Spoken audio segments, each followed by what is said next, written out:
You're going to be starting on this task where you're learning to enlarge a section of your weave picture into a gridded drawing. Okay, so first thing you want to do is get a red pen or any colored felt tip pen and choose a color to go around on.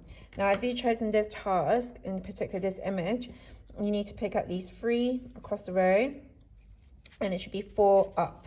Okay, if it's the other image, it will be 2 across and 3 up, and you would be enlarging 6 boxes, whereas this challenge task you would be enlarging more than that.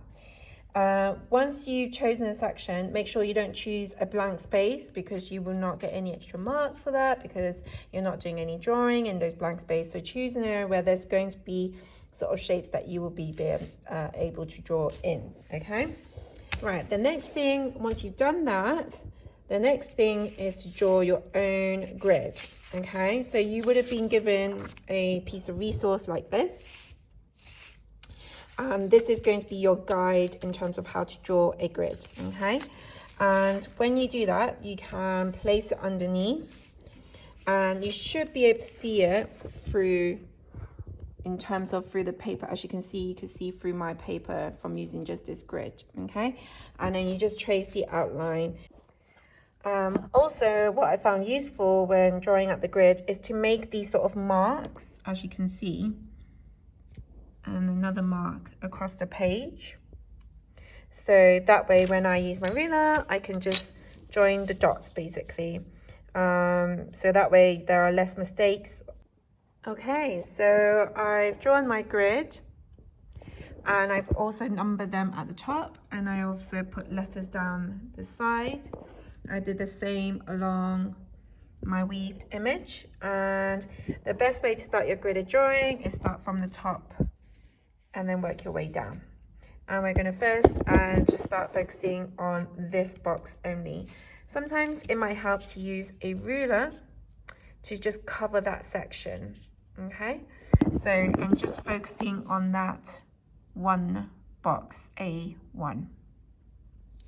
The way I do this is by looking at one shape at a time, one square at a time. So here I can see a line going up in a curved shape, and it's almost halfway through this line here of this box alone. So I'm going to replicate that by drawing that into this box here. And then I've got this sort of shape, that this line going down, creating this sort of shape. So the distance, again, pretty much halfway down the line, drawing really, really lightly. This line that comes out is sort of near the bottom. So for that reason, I'm just going to start from near the bottom and then creating that line that goes down,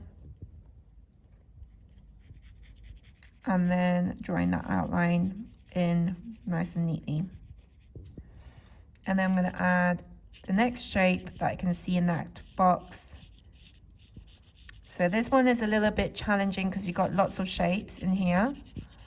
Lots of small shapes, large shapes. So be mindful of how spaced out they are.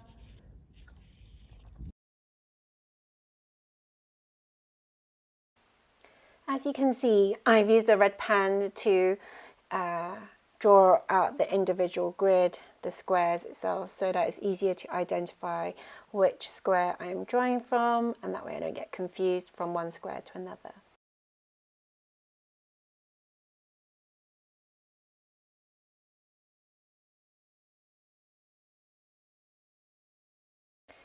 So now I've finished drawing the outlines. The next part, you just want to check through the grid, each square, and check that the shapes are drawn in correctly for each of those squares. And as you can see on the nose area, I need to correct that before I start shading that part in. I've started shading in the base layer first, and one of the rules is we're not allowed to use our fingers to smudge. So first things first, you want to add a light layer of tone.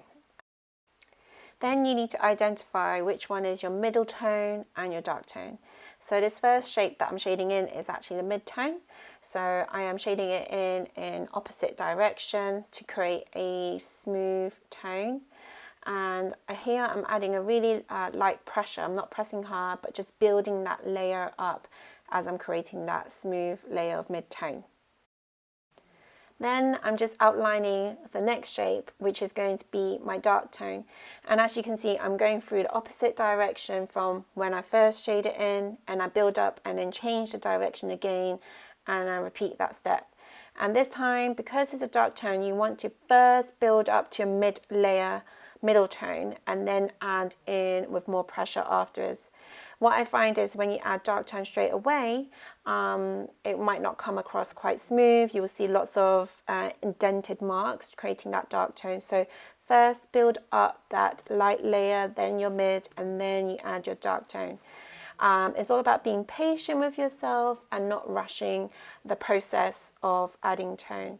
Obviously this video is now in a time lapse, so it looks like I'm shading really quickly, but in real life obviously I am putting a lot more time into it and shading in quite slow, in a slower pace, in making sure that I don't shade outside the shape and you keep it within the shape itself.